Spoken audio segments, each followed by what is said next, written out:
Hey pillars, and welcome back to another cycling analysis video. We're taking a look at Mathieu van der Poel's numbers for the Gravel World Championships 2022. I think this is very telling of the poor course selection, along with the whole fiasco of the majority of the top contenders using road bikes with wider tires. So I want to take a look at the numbers and break down how hard this course was in terms of power and how that relates to the bike selection and also with course selection as well. Now jumping over to Strava, if you're not already following me, then you're losing 20 watts. So link in the description down below. But we're taking a look at Mathieu van der Poel's ride for 2022 Gravel World Champs. 192 kilometers, 5 hours and 11 minutes of moving time with an elevation gain of 538 meters. So in terms of the stats, in terms of power and average speed, I think it's very telling of how poor the course selection was. So we have an average speed of 37 kilometers per hour for our gravel race. That is extremely fast with a max speed of 57.6 kilometers. If we look at the average normalized power,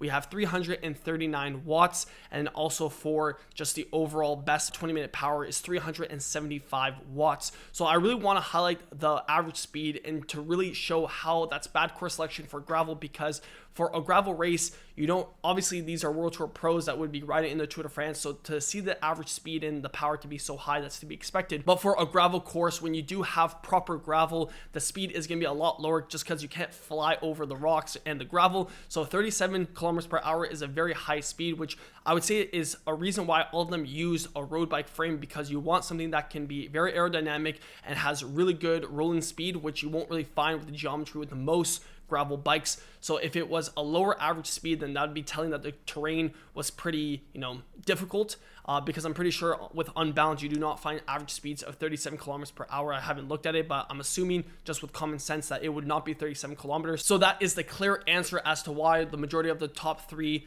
for the men's used road bike frames. Now, I know other riders used gravel frames, but even that's laughable because those are just, glorified road bikes, because those are gravel bikes that are new aero gravel bikes that are lightweight as well, which is basically just a road bike if you consider the tire clearance that increases. So it's just interesting. But since we have Mathieu van der Poel's numbers, I do want to break it down. So 5 seconds, his best was 1300 watts, 15 second, 885 watts. This is probably in the sprint when he sprinted for third place.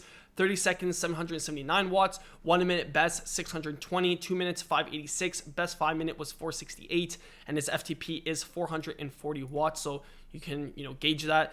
10 minutes, 408 watts, 20 minute best power, 375, 30 minutes, 356, 1 hour, 346 watts, and 3 hours, 291. So if you look at the analysis, I do have one part that's really telling. Even if you look at the first 20 kilometers, average was 329 watts. There was one section of the power data that I wanted to see, was when Mathieu van der Poel with Greg van Avermaet with 27 kilometers left to go was trying to chase back the breakaway, which for the effort was like 352 average watts. If you're curious to have this information when you log into your Strava and take a look at rides, then it is called Sauce, which is a free add-on that you can get on the Google Play Store. How I really want to end off this video, because I already did a race recap, how the race was won on my channel, so check it out if you haven't watched it. I already talked about the cycling tech for World's Gravel.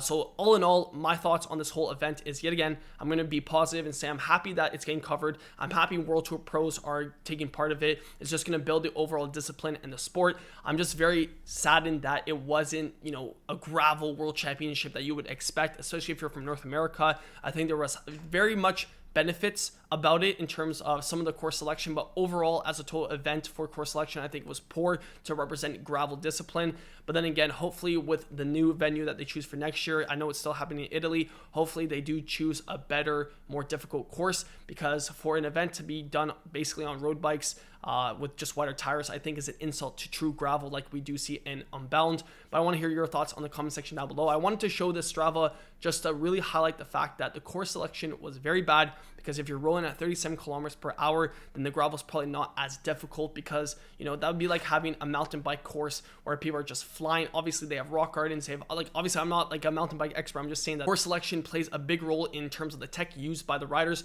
along with strategy and all that stuff. So it really does affect it, and that's why we didn't really see any gravel purists that you even compete in the World Series. That's new, and also that's really big in North America. Like, that's why they weren't top contenders, because this was very much like a Strade Bianchi classic style race where the speed's high enough. The World Tour pros, it's not as difficult gravel that they really need to be technical, and so all in all, that's my thoughts on the situation. I really want to put this behind, but I'm excited to see gravel in 2023. So if you guys did enjoy this video, smash the like button, subscribe to the channel, and until the next one, keep on pedaling.